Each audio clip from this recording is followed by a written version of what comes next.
Have you ever heard the expression canine loyalty? Perhaps you have. You might even think it's just a way of saying that dogs are faithful companions and nothing more. But what you'll discover throughout this story is that a dog's loyalty can go beyond what many of us can imagine. Buddy, a Labrador with deep caramel-colored fur and soulful eyes, is living proof that love and hope can withstand the harshest winters, the greatest sorrows, and the longest silences. Everything begins on a highway near Vancouver, Canada. The region, surrounded by towering pine forests and crystal-clear lakes, is known for having an almost cinematic winter, where snow covers everything in sight and temperatures can plunge below zero. Even on sunny days, the icy wind remains relentless. Still, the place is gorgeous. When the afternoon sun touches the horizon, the mountains take on a magical shade of orange. But amid this landscape, you'll find heavy trucks, adventure motorcycles, and tourist cars passing by, all headed in different directions without much delay. By the side of this road, there's a gas station. It's not particularly large or modern. It has old fuel pumps, a small convenience store, and next door, a roadside diner. With only a few tables, a simple counter for quick meals, and, depending on the time of day, more flies than customers, it's still an essential stop. For those traveling long hours in the region, truck drivers used to lengthy routes, families on vacation exploring the country's beauties, motorcyclists seeking adventure, everyone stops there to fill up their tank or buy a steaming cup of coffee capable of driving away the cold that seeps right down to your bones. However, there's one curious figure who isn't just passing through, who doesn't seem to be going anywhere. That figure is Buddy, a dog who, rain or shine, day in and day out, without exception, can be seen in front of the establishment, gazing at the highway as if anxiously awaiting someone. And this is the story we're going to share today. Stay with me until the end, and you'll understand why this dog decided to wait in this remote place, in a daily ritual that seems unbreakable. Rest assured that, upon discovering Buddy's past, your heart will be moved in an unforgettable way. Vancouver, located in the province of British Columbia, is one of Canada's most populous and vibrant cities. Between its skyscrapers, renowned universities, urban parks, and culturally rich neighborhoods, it's easy to forget how wild nature is just outside the city. A simple car ride, traveling only a few kilometers, is enough to transport you to a completely different setting. Highways flanked by towering mountain walls, crystal-clear rivers, and seemingly untouched vegetation in some more remote areas. The region's weather is known for being unpredictable at certain times of the year, especially in winter. Snowstorms can arise suddenly, changing the scenery within a matter of hours. In the morning, a thin layer of snow might cover the tops of the pines, giving way to a shy afternoon sun and, who knows, a new snowstorm at night. The cold can sometimes be biting, so any lapse in proper clothing can lead to numb fingers and red noses. It's not uncommon to see vehicles with tire chains or robust trucks equipped for severe conditions on these roads. Summers bring relative relief, but not necessarily scorching heat. Temperatures become pleasant, inviting locals and tourists alike to explore lakes for fishing or swimming, hike in the mountains, or have outdoor picnics.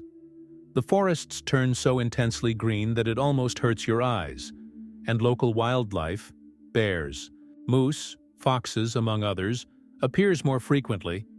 Amid these contrasting landscapes is the Hilltop Gas Station.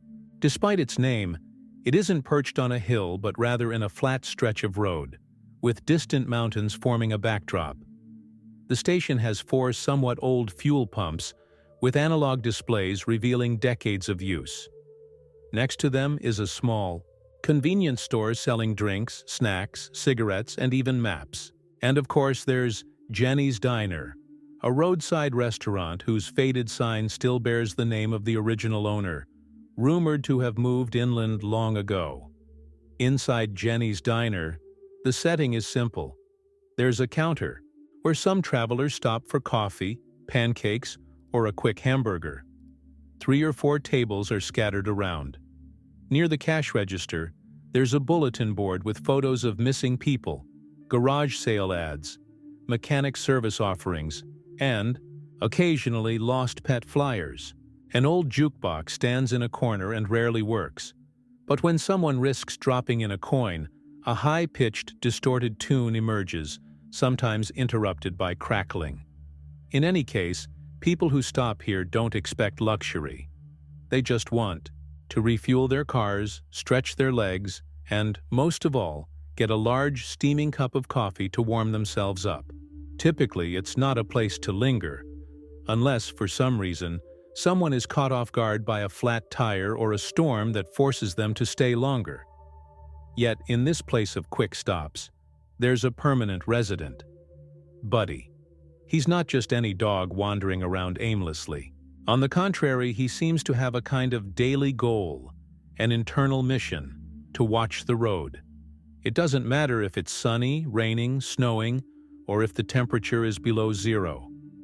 Buddy always finds a way to be there, in that spot where cars pass without pause, maintaining the same posture, casting a deep gaze at the asphalt. It's such a constant ritual that the people who work at the station and diner have grown used to it. Some ignore him, others pity him and try to give him food, but few truly question what keeps him there, as if bound by some invisible tie. Buddy is an adult Labrador, possibly a senior. His caramel-colored coat shows grayish tones near his muzzle and ears. His paws have calluses and dryness, clear signs of the harsh weather he has endured. When you look into his brown eyes, you can sense a certain melancholy, a weight suggesting untold stories. He shows no aggressiveness. He remains silent with a dignified posture, as if on guard or fulfilling some duty that only he knows. Some intrigued travelers try to approach him. They call to him, whistle, or walk up to him. Sometimes Buddy looks at them, gently wags his tail, but doesn't show much excitement. It's almost as if he's always distracted or focused on something far away. Others offer treats or pieces of their sandwich. Most of the time, Buddy sniffs and cautiously accepts the food, but then quickly returns to his constant watchfulness, going back to the same spot near the sign marking the station's entrance. When night falls and the cold wind grows even stronger, Buddy remains there, though he looks for shelter along the diner's walls or behind a parked truck. On snowy days, you can see him shivering, curled up, but even then, he doesn't completely leave. He might wander off to find a slightly more sheltered area, but as soon as the weather improves or the snowstorm subsides, he's back at his usual spot, as if afraid of missing something important. They say Buddy has gone through all sorts of weather: torrential rain, hailstorms, and even scorching summer heat. In each of these situations, he sought minimal shelter. Still, the gas station, and more precisely, that section of the highway, always calls him back. It's as if an unbreakable thread ties him to that place. Enter Jake, a 22-year-old with an ordinary appearance. He carries that blend of excitement and nerves that come with starting a new job. Jake grew up in another Canadian province, in a rural area. He once planned on studying mechanical engineering, but a lack of money and opportunities led him to take a job at Hilltop Gas. He figured he'd save up for a year or two, then try to get a scholarship, or at least pay part of his tuition. Jake isn't exactly inexperienced when it comes to animals. In his hometown, he grew up surrounded by dogs and cats that his mother often rescued. He had even left behind a German shepherd named Rex, now looked after by his older brother. He missed romping with his furry companion, taking Rex for walks, and hearing the familiar sound of his paws in the yard. Perhaps this is why, in his very first week of work, Jake noticed Buddy. Seeing a solitary dog by a busy road seemed both strange and sad. On one of his first shifts, as he was filling up a customer's tank, he spotted the Labrador huddled against the diner wall, shivering in the wind. He wondered, who would leave a dog alone like that? Is he lost? Over the course of that week, Jake repeatedly saw Buddy in the same spot, with the same distant gaze. The image lingered in his mind, making him increasingly uneasy. Jake asked Bobby, a longtime employee in charge of bookkeeping and administration, about the dog. Bobby, a stout, middle-aged man with a gruff voice, just shrugged. "That dog's been around for years, kid. Some say people tried to take him away, but he always comes back. Go figure." This terse reply didn't satisfy Jake's curiosity, only heightening it. He then asked Clara, the waitress at Jenny's diner. She, in her early 30s, with an easy smile, mentioned that Buddy was practically a local fixture. But few bothered to think deeply about why the dog insisted on staying by that stretch of highway. People assume someone abandoned him, but maybe that's not it. Who knows? Maybe he's waiting for his owner to come back from somewhere.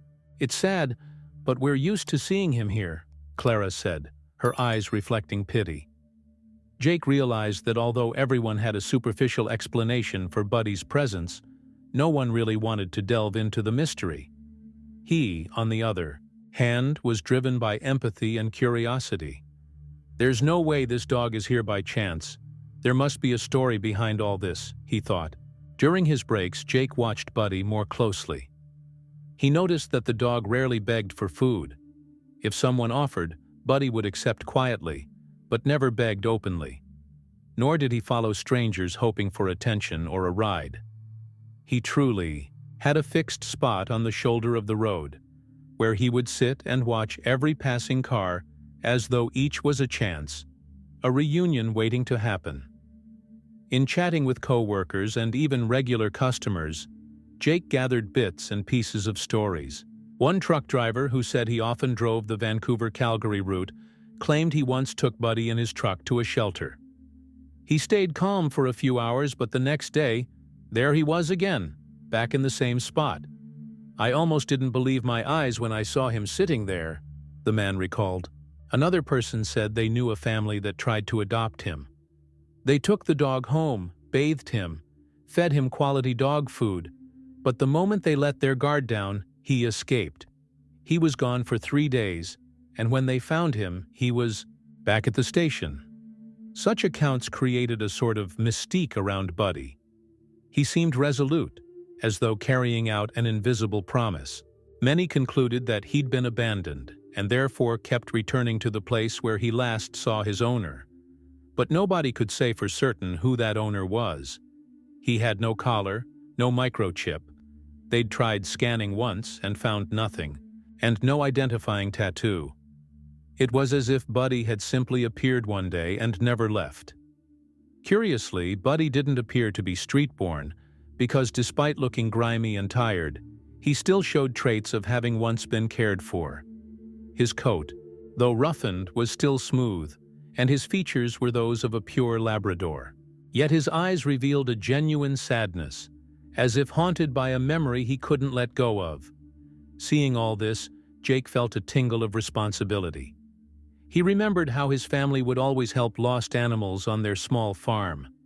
He thought, "I can't just turn my back on this dog. It's as if he's trapped by something very painful." So he began trying to get closer. During work breaks, he brought an old blanket he found in the station's storage room to keep Buddy warm on cold nights. At first, the dog edged away, wary. Jake spoke softly, keeping his movements slow to convey calm. Gradually, Buddy relented. He allowed the blanket to be placed beside him, and eventually lay down on it when the temperature dropped. Little by little, Jake created small routines to build trust. He bought mid-quality dog food from a mini-market in a nearby village, brought it to the station, and served it to Buddy in a makeshift bowl. Sometimes Buddy sniffed the food, ate slowly, and would then look at Jake as if to say, "Thank you." Other times, he was so fixated on his vigil that he barely noticed the young man's approach. A major breakthrough happened on a particularly cold night when a light snowfall began. Jake saw Buddy trembling and worried he might get sick. He slowly approached, spoke comforting words, and reached out to touch the dog. Buddy pulled away a few inches, but didn't run. He let Jake's hand rest on his neck. In that tentative touch, there seemed to be a mutual understanding. The dog recognized that the young man had no intention of trapping or hurting him. Jake felt his own heart race, as if he had earned the trust of a creature that, until then, had been nearly unreachable. As their bond strengthened, Jake began to think about formally adopting Buddy. He lived in a simple rented room in a family's home, where having a pet wasn't a problem as long as it didn't cause trouble. The space was small, but it might be better than letting the dog continue to fend for himself. One afternoon, Jake brought a collar to the station, and patiently managed to put it on Buddy, who didn't resist much. The young man then guided the dog to his car and drove him to his place. During the ride, Buddy trembled, probably not from the cold, but from restless anxiety, as if sensing he was being taken away from his watchful post. Upon arriving, Jake led Buddy up the few steps to his small room, but just as they crossed the threshold, the dog froze. His ears went up, and he started licking his lips, showing agitation. He seemed confused, took a few steps back, and pulled on the leash. Jake tried to soothe him, speaking gently. "It's okay, Buddy. You're safe here. I just want to help." But Buddy began breathing rapidly, looking anxiously toward the door. In a sudden burst, he slipped out of the collar and dashed outside, disappearing into the darkness. Jake tried to follow him, calling his name, but the dog vanished. The feeling of frustration overwhelmed him. He wanted to help, but Buddy clearly wasn't ready to accept that kind of assistance. The next morning, Jake found him again at the station, sitting in the same place, watching the road. He looked exhausted, as if he'd been running all night. But there he was, faithful to his mysterious mission. Realizing he was on his own, Jake decided to try a broader approach: social media. He took some pictures of Buddy, capturing his melancholic gaze and his usual spot by the roadside. He posted them in local animal protection groups, forums for Vancouver residents, and pages dedicated to lost pets. In the caption, Jake wrote something like, "This dog, whom I call Buddy, has been here a long time waiting on this highway. I've tried taking him home, but he always comes back. He might have an owner or might have been abandoned. If anyone recognizes him or knows his story, please let me know." He added his contact information and waited. The response was immediate. Within hours, his post received likes, sad reactions, and hundreds of comments. People felt moved by the story. Some offered help, donations of food or blankets, or even assistance taking the dog to a vet. Others shared similar tales of dogs that waited for owners who never returned. Amid the flood of comments, one in particular caught Jake's eye. A woman named Sarah wrote that she might know Buddy's story. She mentioned a family that had had an accident on that very highway some years earlier. According to her, their dog had run off from the scene. She was convinced this dog might be the same one. She asked Jake to send her a private message so she could explain in detail. Jake, anxious, messaged Sarah. She told him that the couple's names were Richard and Mary. They loved road trips, especially scenic routes in Canada. Over a long weekend, they decided to visit relatives in another province and brought along their beloved Labrador, Buddy, whom they had raised since he was a puppy. However, on a treacherous bend in that same highway near Vancouver, they had a serious accident. The vehicle rolled over several times, and when rescue teams arrived, they found the couple in critical condition. The dog was not in the car. Likely, disoriented and frightened, he had escaped through a broken window. Richard died at the scene. Mary was rushed to the hospital. She survived for a few days but ultimately succumbed to her injuries. In the midst of this tragedy, the family's attention focused on trying to save Mary. The dog's whereabouts fell to the wayside. Later, relatives tried to find him, posting flyers and searching the area, but Buddy never showed up. Eventually, they assumed he too must have died or been taken in by someone far away. Sarah was a close friend of Mary. she recalled that Buddy had always been extremely devoted to the couple, following them everywhere, receiving affection, and returning it with boundless joy. When she saw Jake's post, she was nearly certain it was the same Labrador, caramel-colored fur, the same build, and of course, the name, Buddy. Although Buddy is a common dog's name, the dog's sad expression in the photos convinced her. Mary often remarked how Buddy had exceptionally expressive eyes. Reading all this, Jake felt a chill run down his spine. The idea that Buddy had remained there year after year, faithfully awaiting the return of owners who would never come back, was heartbreaking. At the same time, it explained why all previous adoption attempts had failed. Buddy never felt he could leave the place where he had last seen his owners. His loyalty, fueled by the hope of reunion, kept him bound to that stretch of road. With compassion, Sarah suggested some sort of symbolic closure. She said the couple was buried in a nearby cemetery, where there was a small memorial. Maybe if Buddy could, in some way, understand or sense that his owners had passed on, he could find peace and move on. Admittedly, proving a person's death to a dog might seem impossible, but animals have unique sensitivities. Sometimes they're able to let go of a cycle after a ritual of farewell. Jake thought about it. Should he take Buddy to the cemetery? What if the dog ran away or got even more traumatized? On the other hand, he had tried everything else, and maybe this really was the only chance for Buddy to grasp that waiting was futile. Bobby, Clara, and other station employees found the idea odd but offered to help if needed.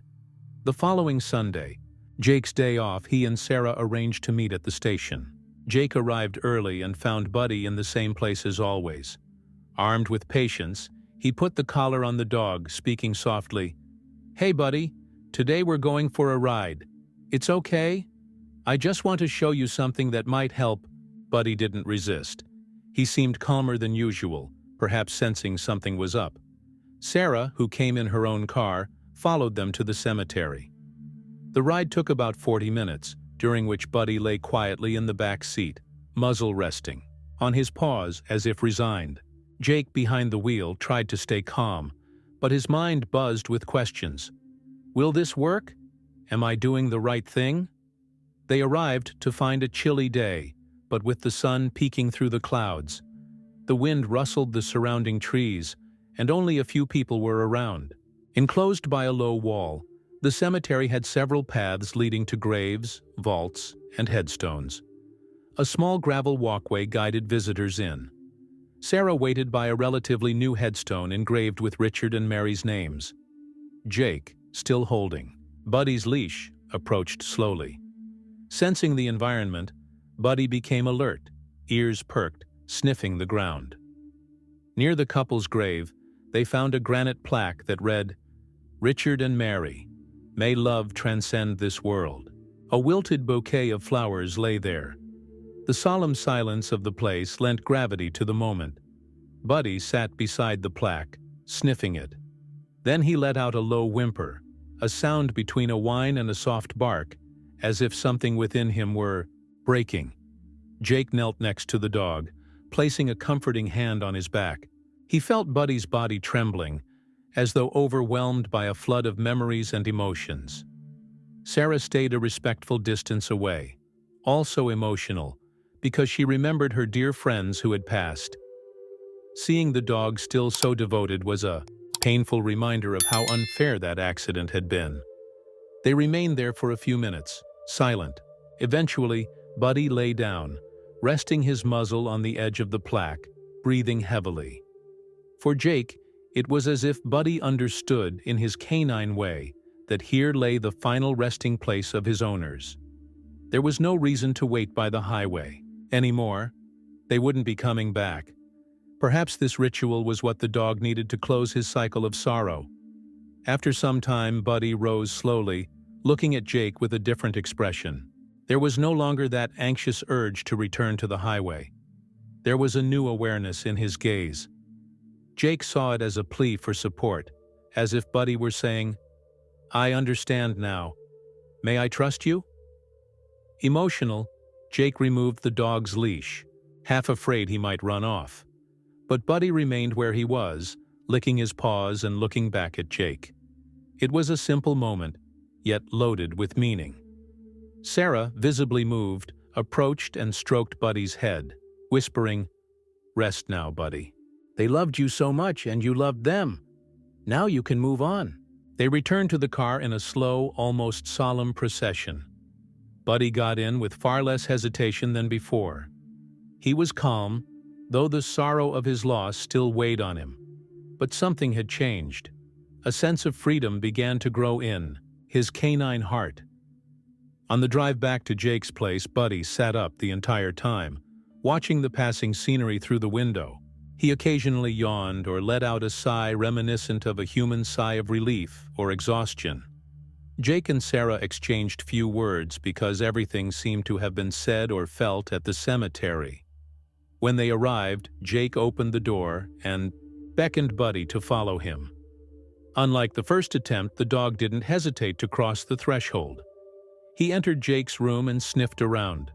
The rumpled bed, the small table with a laptop, and the tiny kitchenette.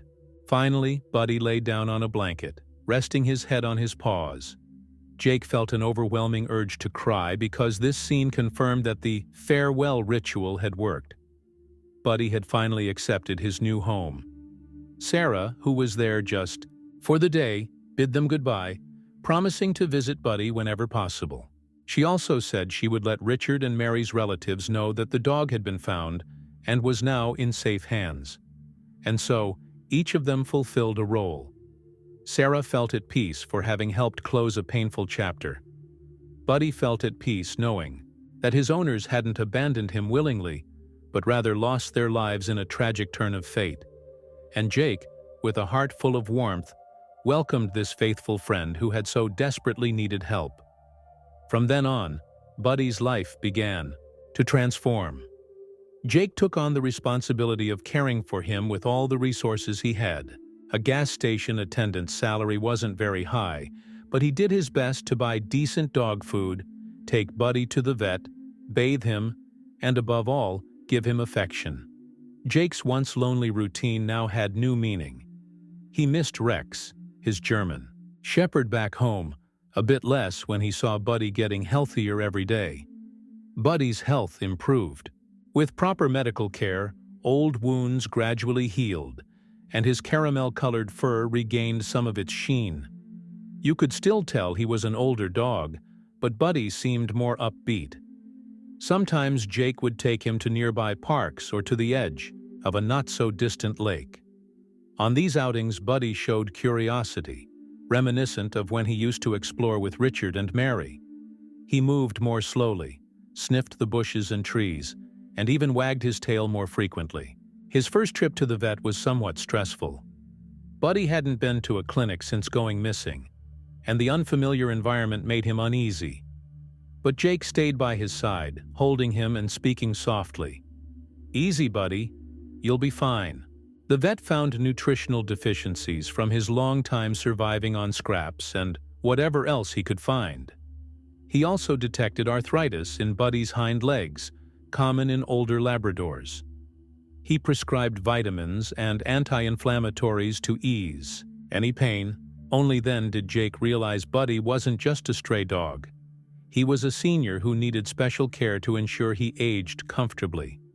These extra steps created an even deeper bond. Jake learned to massage Buddy's joints, to choose the right dog, food, and to administer medication if needed.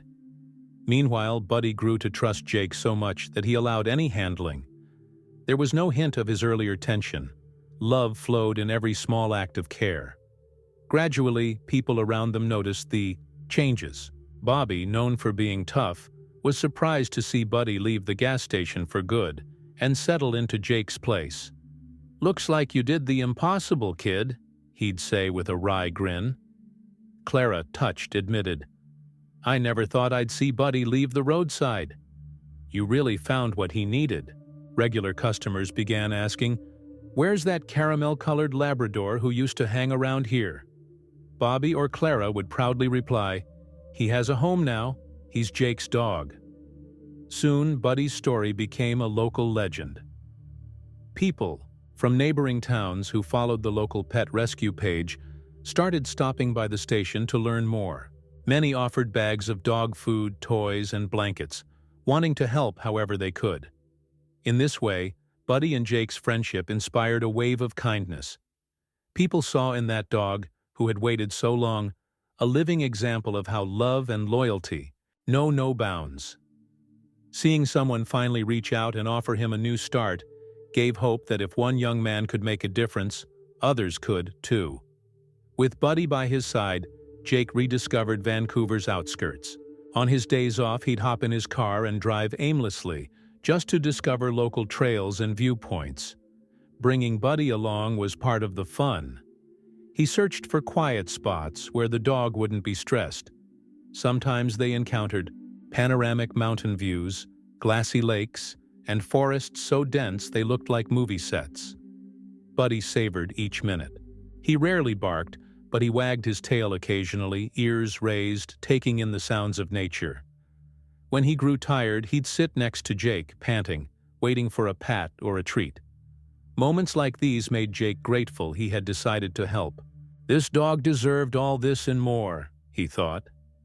Winter remained a challenge, especially for Buddy's arthritic joints. Jake got him a doggy sweater, something people might find amusing on a Labrador, but which really helped keep him warm. After their walks, Jake dried Buddy's paws and checked for any cuts from ice or sharp debris on the trails. Patiently, Buddy let himself be taken care of. They developed small traditions, basking in the sun together on a backyard bench, watching movies on Jake's laptop with Buddy curled up nearby, or even sharing breakfast, meaning Buddy got small bits of toast, always sparingly, to avoid health issues. These routines fed the idea that life can offer second chances, even for those who lost what once was everything. Jake wondered about the grief Buddy carried. After all, he'd spent years waiting. To humans, that sort of devotion seems unimaginable, but for Buddy, it might simply have been a way to honor the deep bond he'd shared with his owners. Dogs don't think exactly like people, but they do remember scents, voices, and routines of affection. They may not understand death as we do, but they feel the absence and endure the loss. Jake researched grieving dogs and came across astounding accounts of animals that waited at train stations, outside hospitals, or by front doors for owners, who never returned. Famous stories like Hachiko, the dog in Japan who waited for years at Shibuya Station even after his owner's death, came to mind. Buddy was one such case, a striking resemblance. Pondering this further made Jake appreciate canine loyalty even more. In a way, both humans and dogs share this capacity to love and become deeply attached. Yet, while we often rationalize and try to move on, animals remain bound to vivid memories of scents, voices, and gestures. The upside is that this sincere love can sometimes be redirected to a new human, once the dog finds reasons to trust again. Longer. Conversations with Sarah gave Jake a fuller picture of what Richard, Mary, and Buddy's life was like before the accident.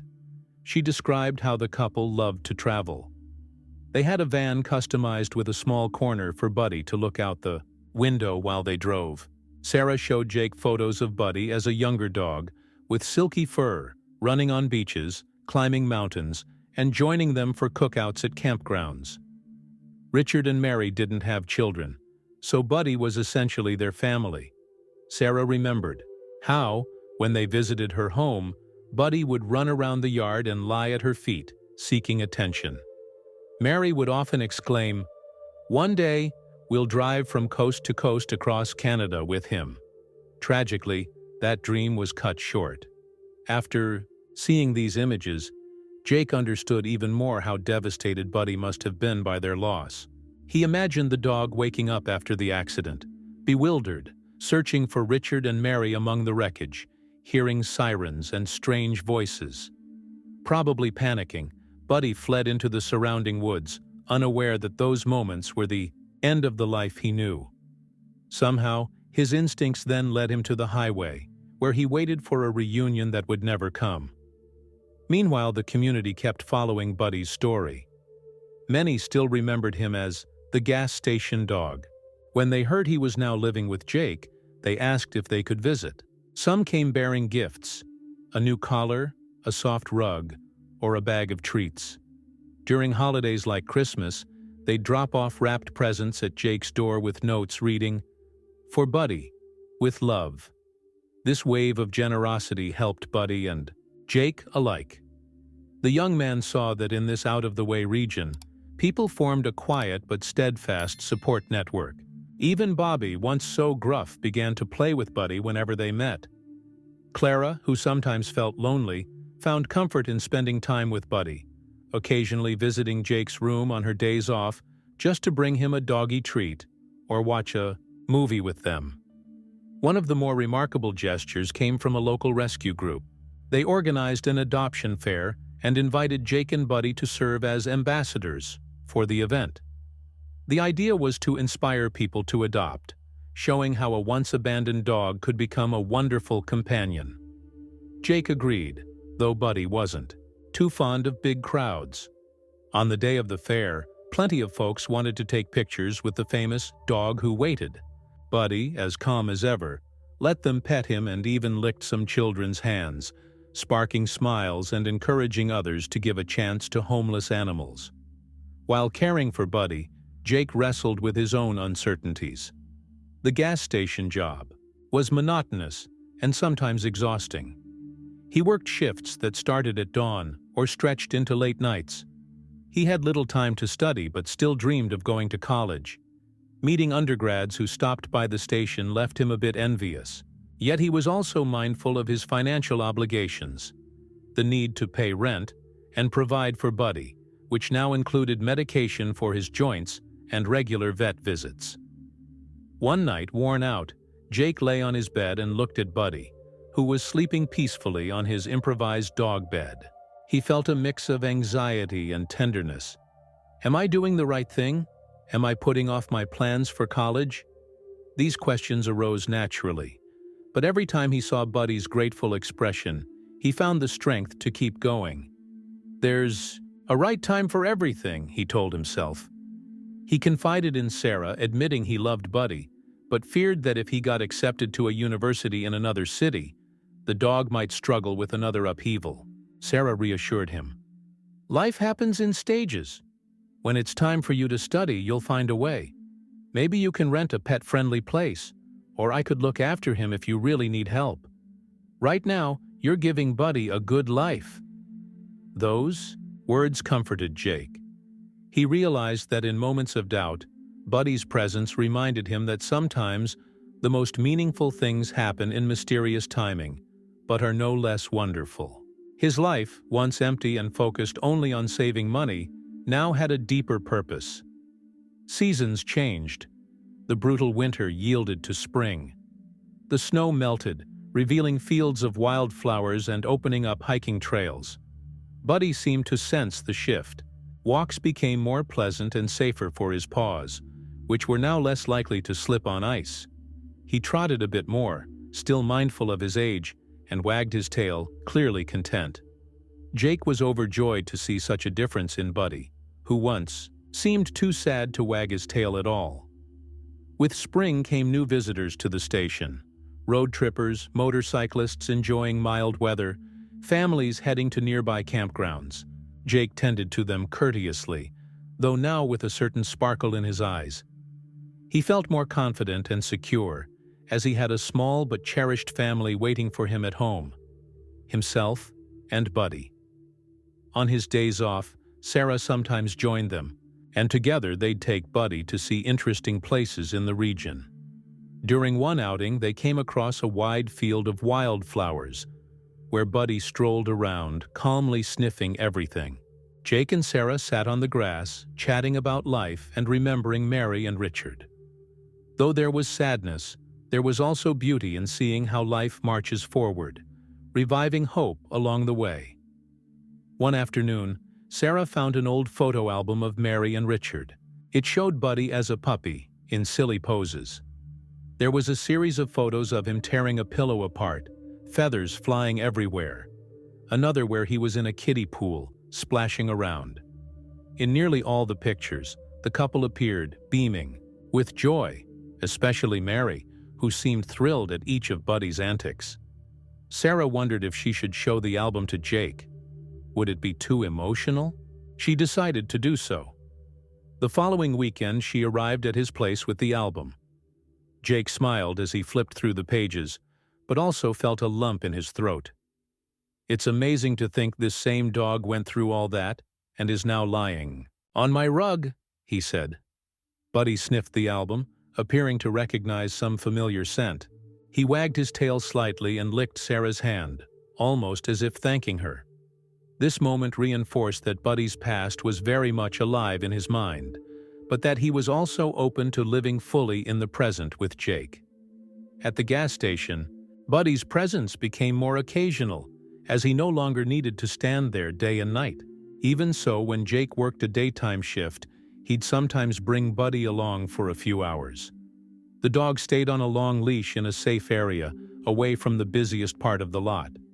Some folks recognized him, others were just curious to see such a big dog patiently hanging out.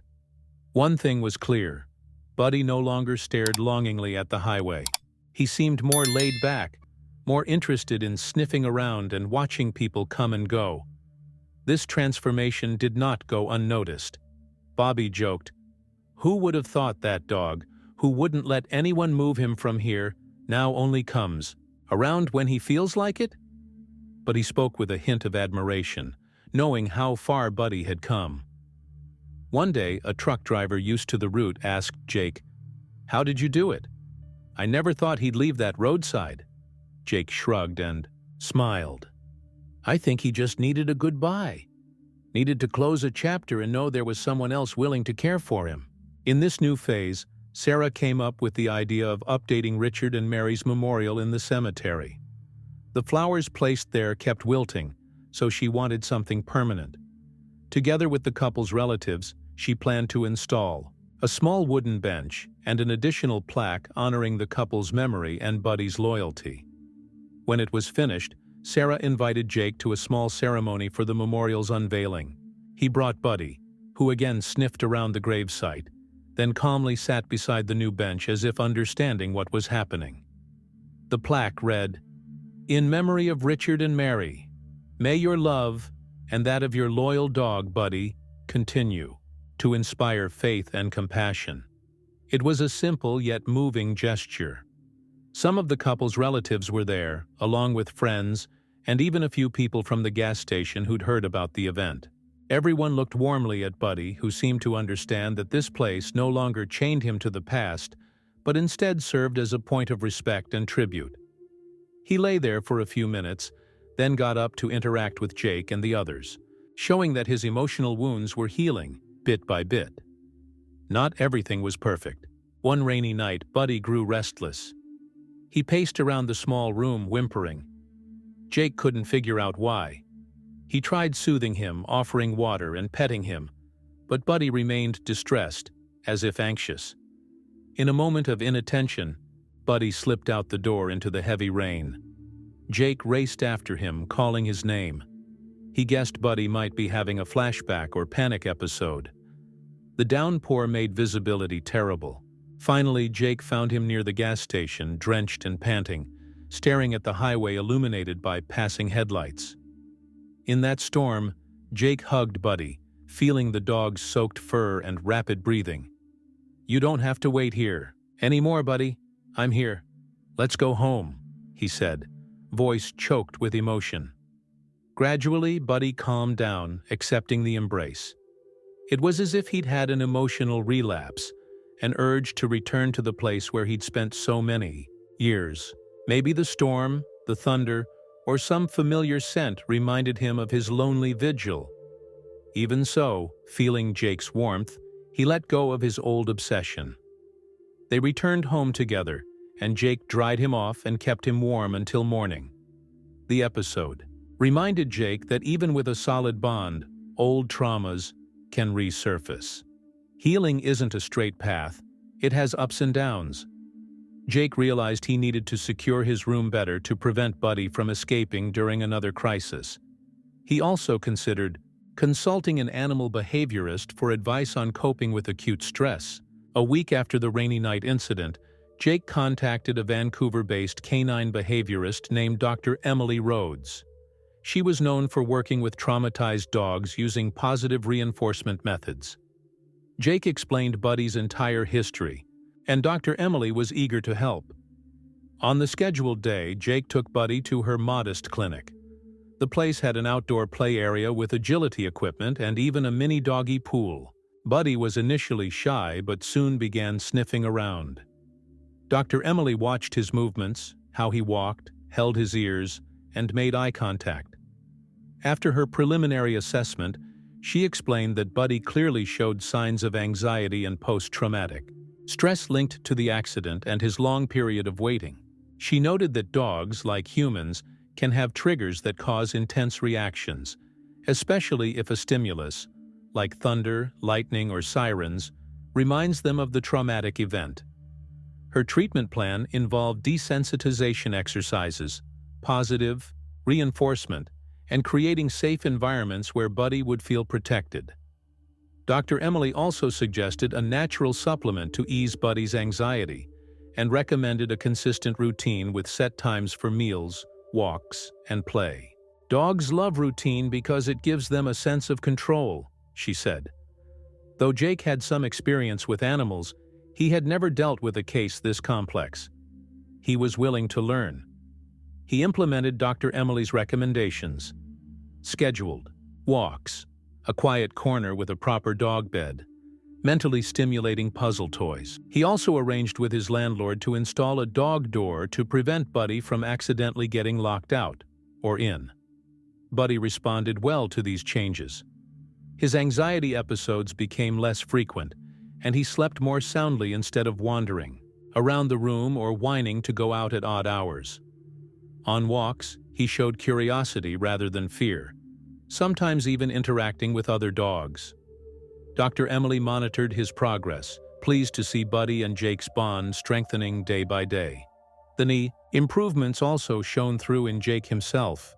Previously, he had felt adrift, just working at the station to save money. Now he found deeper motivation in wanting Buddy to be happy and healthy. That sense of responsibility shaped Jake's character, teaching him that real happiness often comes from smaller but meaningful acts, like saving a vulnerable animal's life. On some mornings, Buddy would wake up and lick Jake's face. It was impossible not to smile. The image stood in stark contrast to the dog who once sat stubbornly by a highway as if frozen in time. Now, here he was, ready to play, sniff around for treats, and enjoy the warmth of a home. Buddy's story shifted from being about the dog that waited to a testament of healing and the power of a new beginning. Meanwhile, Jake's family back in his rural hometown grew curious about his new companion. In phone calls and video chats, his mother would always ask, "How's your dog? Send pictures." His brother, who cared for Rex, joked, "We've got two old-timers in the family now, huh?" Jake chuckled, sending photos of Buddy napping on the couch or strolling through a park. Deep down, Jake missed home, but he knew he was on a path necessary for his future. Caring for Buddy gave him a family in the city. Even mundane chores, cleaning, muddy paws, or sweeping up dog hair became rewarding. He discovered a new level of responsibility that might have remained dormant if he had only been focused on his paycheck. Jake's mother, experienced with rescues herself, shared some tips. If he's sensitive to loud noises, try playing soft music at low volume. It might help distract him. Another time, she mailed a handmade blanket with Buddy embroidered on it. When Jake opened the package, he nearly teared up. Buddy sniffed the blanket, circled a few times, and settled down on it, like a king enjoying a gift. Reflecting on Buddy's initial roadside vigil, Jake thought a lot about what it means to wait. He waited for his owners without knowing if they would ever return, maybe just honoring a bond so strong that not even death could break it for a while. How many times have I waited for something that never happened? Such ponderings led him to see how, all too often, humans also cling to past hopes that don't materialize. Yet Buddy's story isn't merely sad. It's a profound testament of love. He remained loyal to the very end, despite not understanding what had really happened. And once someone guided him to a symbolic farewell, he was able to move forward. That made Jake think of how many people, too, need a sign or ritual to end a chapter and realize it's time to go on. As the months passed, Buddy's adaptation became more solid. He rarely had severe anxiety attacks, enjoying most of his time, peacefully waiting for Jake or relishing their walks. That little rented room turned cozier, decorated now with photos of Buddy, and even a paw-print rug by the door. Jake, meanwhile, kept working at the station with an eye toward eventually enrolling in college. He spoke with his landlord about potentially moving, if accepted, somewhere far. But he also had Sarah's promise that she could help care for Buddy if dorm life made it complicated. Ideally, he'd find a pet-friendly option. Either way, he had a backup plan. If once Jake saw his ambitions as distant and incompatible with dog ownership, he now viewed Buddy as a driving force.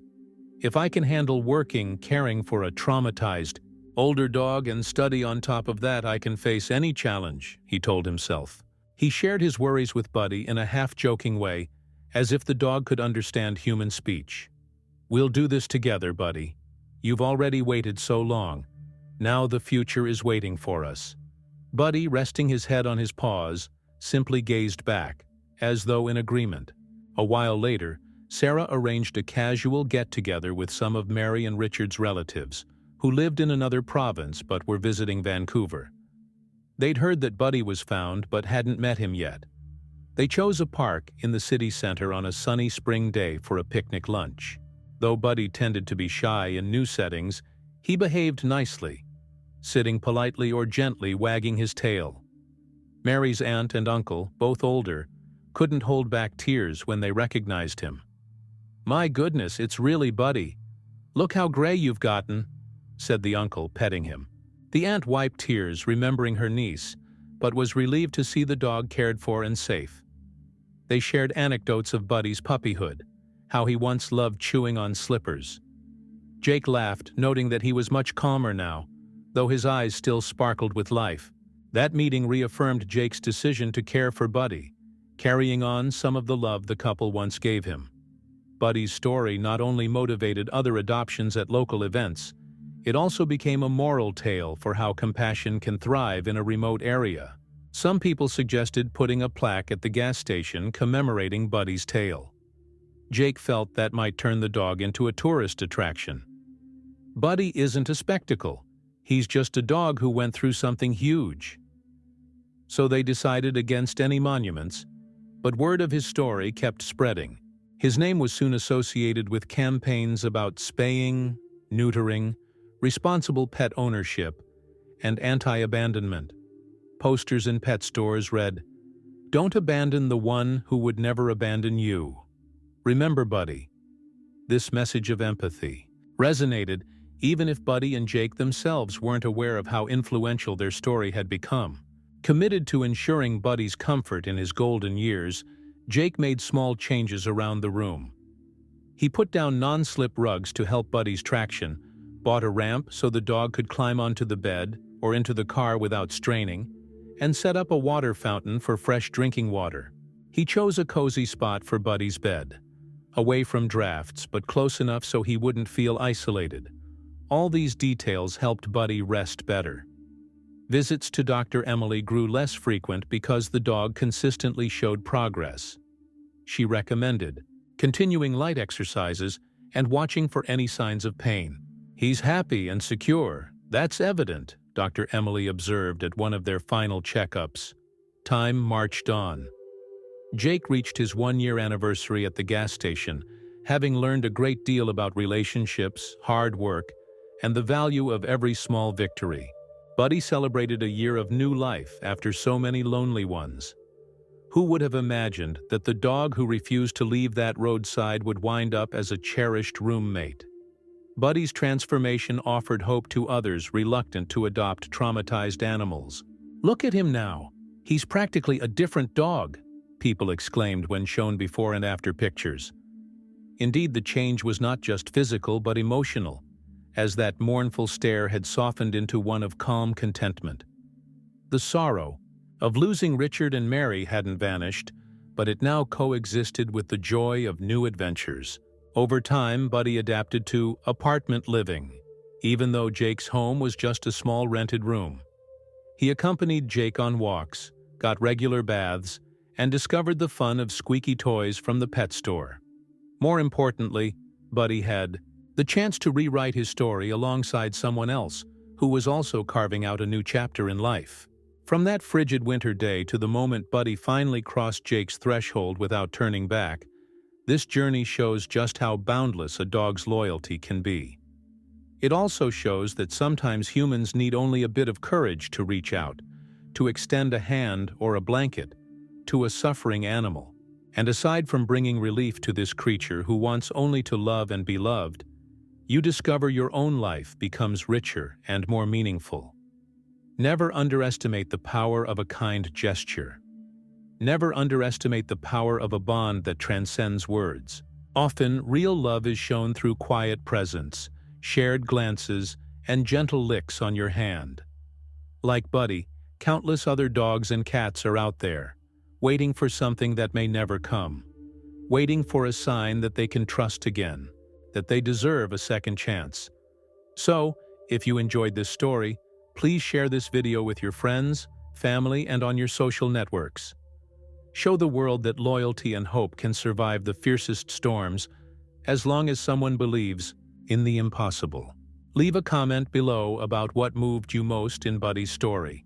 And of course, if you haven't subscribed yet, please do so you won't miss any of our upcoming inspirational narratives. Buddy may not speak in words, but his actions speak volumes. He chose love, remembrance, and trust. Ultimately, he found a new home and a fresh start. May his story remind us all of the importance of empathy for every being we encounter, human or animal. And may we each, in our own way, make a difference in the life of some Buddy out there, alone on the roadside, waiting for a bit of warmth, compassion, and above all, the chance to love and be loved once more.